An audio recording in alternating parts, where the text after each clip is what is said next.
امریکی صدر ٹرمپ کہتے ہیں کہ ایران پر کل حملہ ہونے والا تھا۔ سعودی عرب، قطر اور متحدہ عرب امارات کی درخواست پر مؤخر کیا۔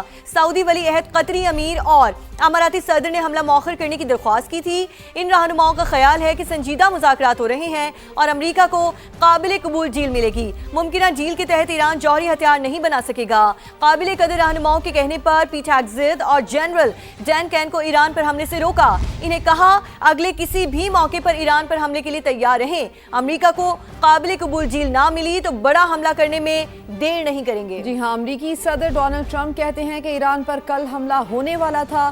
سعودی عرب، قطر اور متحدہ عرب امارات کی درخواست پر مؤخر کیا۔ سعودی ولی عہد قطری امیر اور اماراتی صدر نے حملہ مؤخر کرنے کی درخواست کی۔ ان رہنماؤں کا خیال ہے کہ سنجیدہ مذاکرات ہو رہے ہیں اور امریکہ کو قابل قبول ڈیل ملے گی۔ ممکنہ ڈیل کے تحت ایران جوہری ہتھیار نہیں بنا سکے گا، جبکہ قابل قدر رہنماؤں کے کہنے پر پیٹ ہیگزیت اور جنرل ڈین کین کو ایران پر حملے سے روکا۔ انہیں کہا کہ اگلے کسی بھی موقع پر ایران پر حملے کے لیے تیار رہیں۔ امریکہ کو قابل قبول ڈیل نہ ملی تو بڑا حملہ کرنے میں دیر نہیں کریں گے۔ امریکی صدر کا یہ تازہ بیان سامنے آیا ہے، جس کے مطابق انہوں نے یہ کہا ہے کہ کل ایران پر حملہ کرنے والے تھے، لیکن کچھ دوستوں کی وجہ سے، کچھ ممالک کی وجہ سے ان کی درخواست پر یہ حملہ مؤخر کیا۔ لیکن اگر امریکہ کو قابل قبول ڈیل نہ ملی تو حملہ کرنے میں دیر نہیں کی جائے گی۔ آپ کو بتا رہے ہیں اب تک کی سب سے بڑی خبر امریکی صدر کی جانب سے یہ اہم بیان سامنے آیا ہے۔ انہوں نے کہا کہ ایران پر کل حملہ ہونے والا تھا۔ سعودی عرب، قطر اور متحدہ عرب امارات کی جانب سے درخواست کی گئی، جس پر یہ حملہ مؤخر کیا گیا۔ سعودی ولی عہد قطری امیر اور اماراتی صدر نے حملہ مؤخر کرنے کی درخواست کی تھی اور ہم نے حملہ مؤخر کر دیا۔ ان رہنماؤں کا خیال ہے کہ سنجیدہ مذاکرات ہو رہے ہیں۔ امریکہ کو قابل قبول ڈیل ملے گی۔ ممکنہ ڈیل کے تحت ایران جوہری ہتھیار نہیں بنا سکے گا۔ قابل قدر رہنماؤں کے کہنے پر پیٹ ہیگزیت اور جنرل ڈین کین کو ایران پر حملے سے روکا۔ انہیں کہا کہ اگلے کسی بھی موقع پر ایران پر حملے کے لیے تیار رہیں۔ امریکہ کو قابل قبول ڈیل نہ ملی تو بڑا حملہ کرنے میں ہم دیر نہیں کریں گے۔ امریکی صدر کی جانب سے یہ تازہ بیان سامنے آیا ہے۔ اب تک کی سب سے بڑی خبر آپ کو دے رہے ہیں کہ امریکی صدر ڈونلڈ ٹرمپ کی جانب سے کہنا تھا کہ ایران پر کل حملہ ہونے والا تھا، ہم ایران پر حملہ کرنے والے تھے۔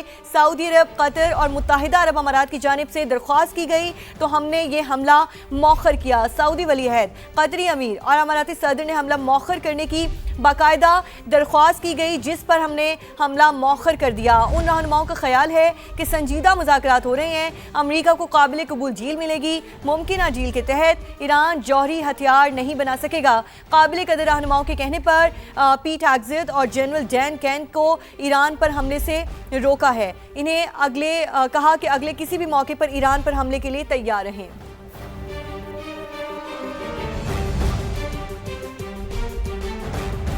اور مذاکرات کا مطلب ہرگز نہیں ہے۔ ایرانی صدر مسعود پزیشکیان کا سوشل میڈیا پر پیغام، بولے ہم وقار، طاقت اور قومی حقوق کے تحفظ کے ساتھ مذاکرات کرتے ہیں۔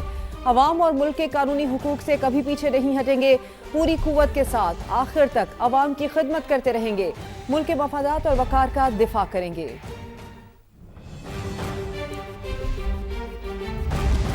وزیر اعظم شہباز شریف کا قطری ہم منصب محمد بن عبد الرحمان سے رابطہ۔ دو طرفہ تعاون، مشرق وسطیٰ کی بدلتی ہوئی صورتحال پر تبادلہ خیال کیا گیا۔ شہباز شریف نے پاکستان کے امن اقدامات کی حمایت پر قطر کا شکریہ ادا کیا۔ وزیر اعظم نے کہا کہ پاکستان تنازع کے پرامن حل کے لیے مذاکرات کے ذریعے بھرپور کوششیں جاری رکھے گا۔ دونوں رہنماؤں نے جنگ بندی کو برقرار رکھنے اور مزید کشیدگی سے گریز کرنے پر زور دیا۔ خطے میں امن و استحکام کے لیے بین الاقوامی کوششوں کے تسلسل کی اہمیت بھی اجاگر کی گئی۔ اور خطے میں پھر جنگ چھڑے گی یا پھر امن ہوگا؟ دنیا بھر کی نظریں امریکہ اور ایران کے ساتھ ساتھ پاکستان پر مرکوز ہیں۔ پاکستان کی ثالثی میں امریکہ اور ایران کے درمیان تجاویز کا تبادلہ آنے والے 24 سے 48 گھنٹے انتہائی اہم قرار دیے جا رہے ہیں۔ امریکہ نے ایران کی نئی تجاویز کو بھی ناکافی قرار دے دیا۔ وائٹ ہاؤس کے عہدیدار کے مطابق جنگ دوبارہ شروع ہونے کا خطرہ اب بھی برقرار ہے۔ ایران نے اپنا موقف تبدیل نہ کیا تو بموں کی زبان میں بات ہوگی۔ ایران نے پاکستان کے ذریعے ترمیم شدہ 14 نکاتی مسودہ امریکہ کو بھجوایا تھا۔